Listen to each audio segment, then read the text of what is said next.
Fala, meus amigos, falando aqui sobre essa vitória do CSA contra a equipe do CRB na Copa Alagoas, que para mim fala mais positivamente em relação ao posicionamento do time do CSA na Copa Alagoas do que em relação a ter vencido um clássico, por incrível que pareça, mas é verdade.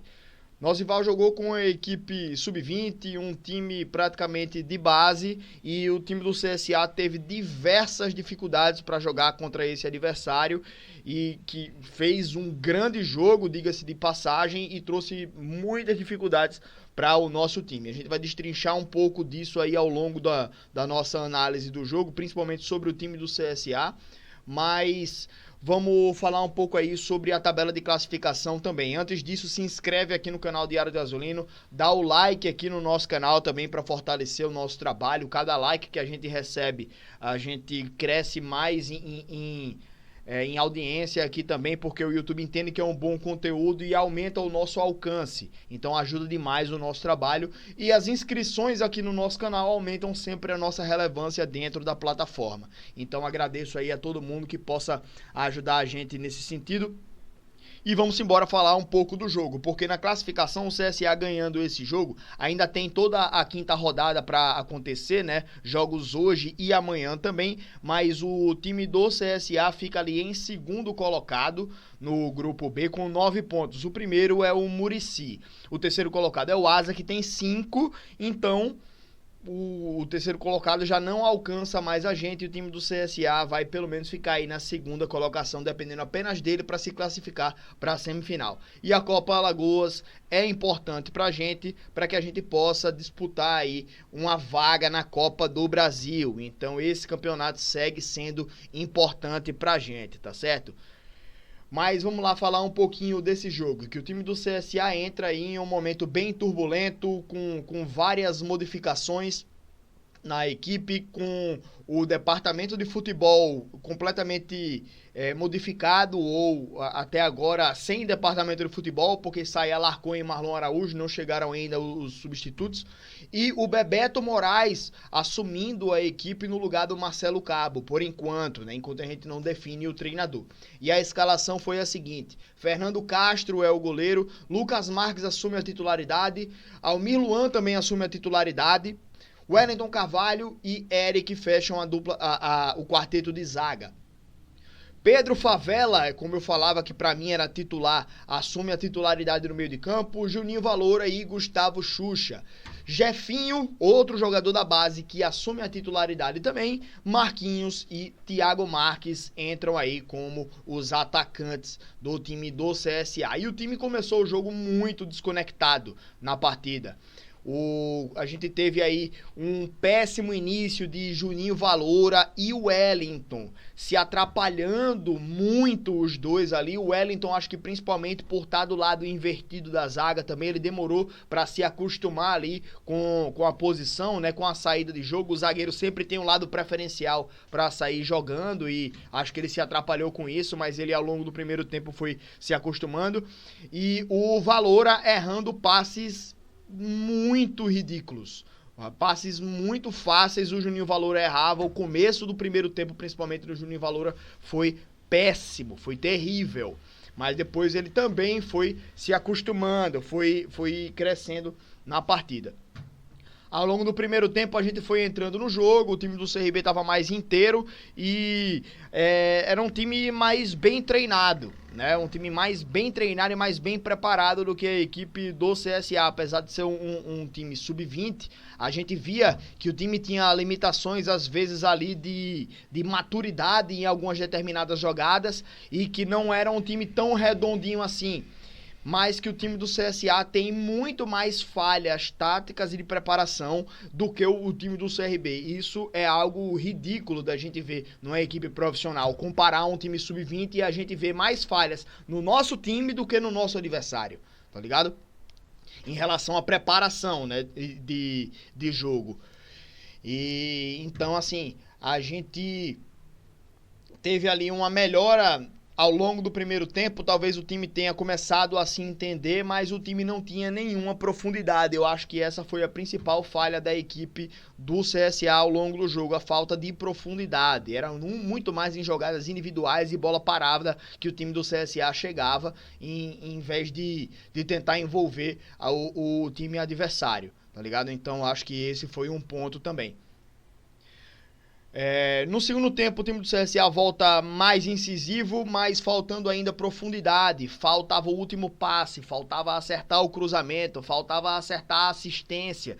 E várias vezes a gente viu o time do CSA, em alguns momentos no primeiro tempo também, principalmente em bola parada, mas a gente faltou ver o time do CSA acertar aquele passe primoroso, aquele passe que deixa o atacante na cara do gol, ou o atacante ganhar uma disputa da zaga lá e fazer uma jogada importante, tá ligado? Faltou essa profundidade. O momento em que você tem uma oportunidade de ataque e transforma ela em uma chance de gol. Faltou isso para a equipe do CSA. O gol da gente saiu em uma jogada de pênalti, que no momento nem eu vi naquele lance lá, a bola bater na mão, mas que nem o próprio jogador reclamou, nem a defesa reclamou, ninguém reclamou, então a gente já entende que foi realmente um pênalti. Sai o gol lá do Juninho Valora para abrir o placar para a equipe do CSA.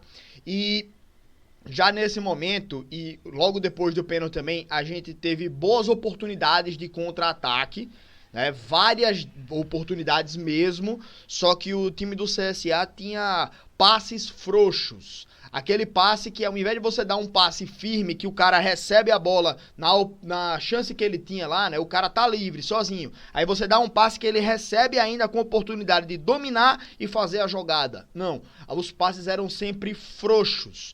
Passes que quando chegava no atacante, a zaga já chegava em cima pra cortar, tá ligado? Então, várias oportunidades de contra-ataque pra matar o jogo a gente teve durante o jogo, mas o ataque não consegue distribuir bem as jogadas. E jogadas frouxas, a gente perdeu várias oportunidades de matar essa partida. No final, o time do CSA deixou o CRB ter esperança e o CRB cresceu na reta final do jogo. A gente teve alguns lances ali que a gente poderia ter levado algum gol de empate, né?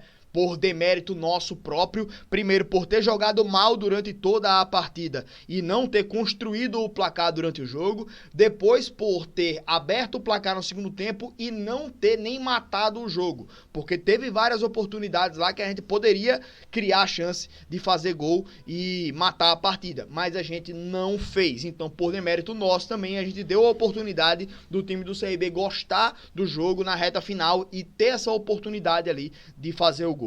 Então, também demérito nosso aí nessa partida. E a gente termina o jogo aí com algumas substituições, né? Algumas saídas de alguns jogadores. O Almir Luan saiu cinquindo, entra o Eduardo Biazos. A gente tem o Pedro Favela, que pra mim foi o melhor jogador em campo. É o meio campo que mais se apresenta pra jogar, pra o jogo. Tanto com a bola quanto sem a bola. Pra mim, ele sem a bola é aquele caçador que vai buscar o cara pra ou tirar a bola ou fazer uma falta e impedir as jogadas de acontecer. Então gostei bastante do Pedro Favela, mas o físico dele até agora não permitiu ele completar uma partida como titular, né? Então acho que ele sai ali cansado, até porque ele é muito vigoroso durante o jogo. O Gustavo Xuxa fez uma má partida pra mim, entra o Rafinha no lugar dele. O Jefinho continua e entram Alisson Farias e Vinícius Popó, que pra mim pouco modificaram na equipe. Pra mim até o Marquinhos foi mais participativo do que o Alisson Farias. E o Thiago Marques péssimo também. O Vinícius Popó entra e não muda muita coisa. Individualmente, o que é que eu tenho pra falar desses jogadores, né? Já falei do Juninho Valora, que foi péssimo no começo do jogo, mas que ele se ajeita no final do primeiro tempo e é um cara até importante para o time do CSA começar a colocar a cabeça no lugar e faz até o gol de pênalti. O Wellington se adapta um pouco ao jogo, mas até no segundo tempo ele inverte de posição com o Almir Luan, talvez para ver como é que esses caras se comportavam lá no segundo tempo, e eu acho que até a zaga se comportou melhor do que no primeiro. Tava muito atrapalhada a defesa do CSA, não gostei ali, mas no segundo tempo deu uma melhoradinha. O Eric é o melhor lateral que a gente tem no elenco, mesmo ele hoje não sendo um lateral por característica. Ele treina como meia, mas acho que ele hoje tá treinando lá como um lateral já para poder suprir as deficiências técnicas que a gente tem de Kevin e Ricardo Senna. E ele, para mim, é melhor do que os laterais direitos também. Acho que é o melhor lateral que a gente tem em campo hoje, é o Eric. O Pedro Favela, para mim, é o melhor meio-campo que a gente tem hoje também, ali, né? O mais ligado na partida, com e sem a bola. Hoje o Xuxa foi péssimo, tomou decisões ruins, né? Chutar a bola do nada, bater mal, executa mal as jogadas, dá passes ruins, chuta a bola mal, então não gostei do Gustavo Xuxa hoje. O Jefinho, cara que eu já elogiei bastante, e eu achei ele bastante fominha hoje, em momentos que ele poderia ter tocado a bola, em que atacantes estavam melhores posicionados e poderiam receber a bola só para finalizar, né? Ele poderia dar uma assistência, ele opta pelo chute, e não gostei também desse quesito do Jefinho, tá? Só isso. O Marquinhos, ele foi muito bem acionado no primeiro tempo, acho que foi o atacante mais acionado do jogo do time do CSA, mas ele é mal tecnicamente, né? Ruim tecnicamente o Marquinhos, e desperdiça as oportunidades que tem. O Marlon, eu já falei bem do Pedro Favela hoje, e o Pedro Favela, pra mim, ele é titular no lugar do Marlon. Só que, assim, o Marlon teve um lance bem específico em que ele erra a saída de bola no segundo tempo, perde a posse e leva um drible. Ele dá um contra-ataque perigoso para o nosso adversário. Então acho que isso daí também caracteriza um pouco a minha opinião sobre o Marlon. Mas também ele construiu uma jogada ofensiva fazendo o roubo da posse de bola, né? Ele toma a bola e cria um contra-ataque e dá o passe açucarado para o Rafinha isolar. Rafinha, que eu falei muito bem em diversos momentos aqui, que merecia a titularidade, falhava no quesito físico, a gente viu isso no jogo passado, e agora também falhou no quesito técnico, né? Poderia ter feito ali o segundo gol do CSA para matar o jogo. Mas eu acho que, assim, nesse jogo agora, velho, a gente, de novo, tem que parabenizar o time do nosso adversário, né, do nosso rival. Eu sei que é chato pra caralho pra gente tá falando esse tipo de coisa, mas o sub-20 do nosso adversário deu calor no nosso profissional, pô. Tá ligado? Então, bicho, isso daí é algo que eu acho que é muito melhor a gente dar um passo atrás e dizer que a gente tá muito mal preparado em relação a isso tudo, mas que é melhor a gente entender as falhas que o nosso time tem para poder tentar corrigir elas daqui para frente. E são muitas falhas. Se a gente só se basear, não ganhamos o jogo de hoje, porra, é ridículo, tá ligado? É ridículo isso. A gente tem que entender que a gente tem muita coisa para melhorar se quiser ir para uma Série C e fazer um campeonato digno. Tá ligado? Então, várias posições. Já fiz aí um resumo sobre a minha opinião do elenco do CSA, né? E a gente pode seguir cada vez mais evoluindo nesse raciocínio e ir pensando daqui pra frente. Mas eu acho que o principal que a gente tem que fazer agora é agradecer que a gente não passou mais uma vergonha hoje, porque passou perto, né? Se a gente leva um empate lá na reta final aí, meu amigo, ia ser vergonha de todo jeito, né? Mas, pô, 1-0 só eu acho que não tira nenhum dos deméritos que a gente tem como elenco, tá? E a gente precisa melhorar em coisa pra cacete. E daqui pra frente, o que é que a gente precisa fazer? Já disse isso várias vezes aqui também. A gente precisa, a diretoria do CSA, na figura do Rafael Tenório, porque agora só tem ele mesmo, né? Tem o conselho deliberativo, tem os vice-presidentes e tal, mas a gente não tem um departamento de futebol atuante agora, ninguém trabalha mais no departamento de futebol do CSA. A gente precisa definir quem vai ser o próximo diretor de futebol ou executivo de futebol, ou os dois, né? Rodrigo Pastana tá vindo aí e talvez ele feche aí pra ficar aqui no CSA, mas a gente tem que ver como é que vai ser a reunião dele com o Rafael Tenório. E depois de definir quem vai atuar no nosso departamento de futebol, a gente precisa traçar o perfil do treinador, contratar um treinador e depois a gente precisa trabalhar em cima do elenco. Tem tempo para isso? Tem, mas a gente precisa de agilidade para poder definir essas coisas logo. A gente precisa definir o quanto antes quem vai trabalhar nesse sentido aí na equipe do CSA, tá ligado? Porque a gente precisa ter agilidade, porque a gente tem um mês e alguns dias, né? Um mês e meio, ou menos, eu acho agora, né? Dia 6 agora de março, eu acho que a gente tem um mês e 10 dias, um mês e 15 dias no máximo, a gente tem para estrear na Série C. Então a gente precisa ter tudo isso bem definido e um time já preparado. Porque se a gente começar a Série C preparando ainda o time, a gente vai levar taca, tá ligado? E vai também jogar no lixo já a campanha da Série C, porque um campeonato como esse aí, velho, você tem um início ruim, você precisa de uma sequência absurda para poder se classificar, tá ligado? Então, se você tem um início ruim de competição, você precisa correr atrás demais de uma melhora para poder ter algo positivo. Então, a gente precisa chegar já no início da Série C com o time já bem preparado, certo? É isso que a gente precisa para essa sequência.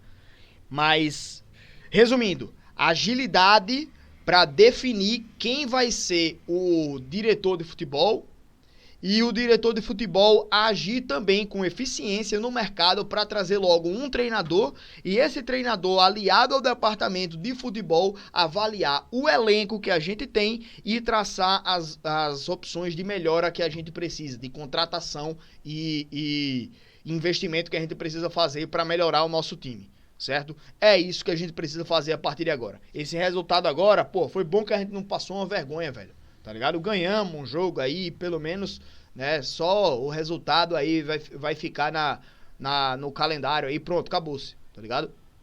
Mas agora é pensar daqui pra frente, certo? Enfim, galera, é isso que eu tinha pra falar aqui pra vocês hoje. Seguimos na live hoje aqui também lá no canal Espaço da Bola. Obrigado pela presença aí de vocês aqui no nosso canal, gente. Tamo junto, valeu e até a nossa live daqui a pouco, hein? Um abraço pra todos vocês e tamo junto. Dá o like, se inscreve no Diário de Azulino também, tá? Se não tiver inscrito no Espaço da Bola, corre pra lá também na nossa live que a gente vai estar ao vivo hoje debatendo com você, torcedor. Valeu, galera. Aquele abraço.